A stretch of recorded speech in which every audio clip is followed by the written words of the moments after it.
गडचिरोली जिल्ह्यामधील अतिदुर्गम भागामधील सिरोंचा ते आलापल्ली या महामार्गाचं काम गेल्या 7 महिन्यांपासून सुरू आहे। अतिशय संथ गतीनं हे काम सुरू असून आतापर्यंत या मार्गावर 30 ते 40 दुचाकी चालकांचा अपघात झालेला आहे। या महामार्गाकडे पूर्णतः दुर्लक्ष होत आहे असा आरोप ग्रामस्थांनी केलेला आहे। या मार्गावरील समस्या जाणून घेतलेल्या आहेत आमचे प्रतिनिधी मनीष रक्षमवार यांनी। पाहूयात। आपण गडचिरोली जिल्ह्यातील अतिदुर्गम भागामध्ये आलेलो आहोत। या भागामध्ये आलापल्ली ते सिरोंचा या महामार्गावर रस्त्याचं काम चालू आहे। जवळपास 6 ते 7 महिन्यापासून या रस्त्याचं काम चालू आहे। आपण पाहू शकता या रस्त्याच्या कामामध्ये किती निकृष्ट दर्जाचा निकृष्ट सामान वापरण्यात येत आहे।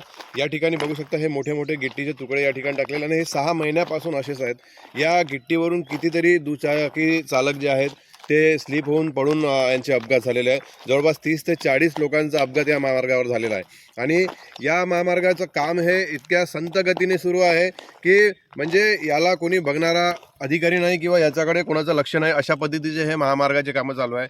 गडचिरोली जिल्ह्यामध्ये विकासाचं काम जरी सुरू असला, पेपरवर विकासाचे कामं सुरू असल्यासारखे वाटत आहे। अधिकाऱ्यांच्या दुर्लक्षतेमुळे आणि लाखो रुपयाचा जरी निधी येत असला तरी तो निधी खरंच रस्त्याच्या कामासाठी उपयोगी होत आहे का?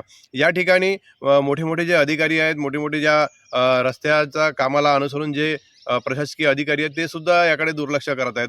कारण की अशा पद्धतीचे जर महामार्ग होत राहतील तर त्यांच्यामध्ये तुम्ही बघू शकता या ठिकाणी गिट्टीमध्ये सुद्धा एक म्हणजे सिमेंट सुद्धा दिसत नाही आहे आणि पूर्णतः गिट्टी ही 6-7 महिन्यापासून गिट्टी टाकून ठेवलेली आहे आणि या गिट्टीवरून आतापर्यंत कितीतरी अपघात झाले आहे, लोकांचे नुकसान होत आहे आणि प्रवाशांना सुद्धा याचा नाहक त्रास सहन करावा लागत आहे।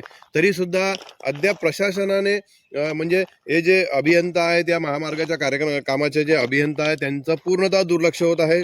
त्यांच्याकडून आपण भ्रमणध्वनीद्वारे त्यांच्याशी माहिती घेण्याचा जरी प्रयत्न केला तरी ते आपल्याला फोनवर उत्तर सुद्धा देत नाहीत, फोन उचलत सुद्धा नाही। अशा पद्धतीचे गडचिरोली जिल्ह्यामध्ये काम चालू आहे। कॅमेरामन गणेशसह मनीष रक्षमवार, NDTV मराठी, गडचिरोली।